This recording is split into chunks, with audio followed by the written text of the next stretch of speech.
Fixed account যেগুলো ছিল প্রায় 60 কোটি টাকা। আমি পত্রিকা যা দেখলাম যে 60 কোটির মতো পড়েছে, আরো বেশি ক্ষমতা আইন পত্রিকা যা দেখি না। আমার প্রশ্ন যে সে কিভাবে গেল?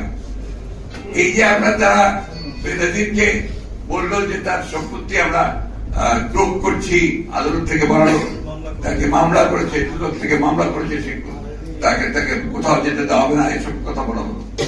তো সে 4 তারিখে সব পরিবারে একেবারে এয়ারলাইন্সের নামটাও দিয়েছে, সিঙ্গাপুর এয়ারলাইন্স এসে চলে গেল সকলের চোখের নাক।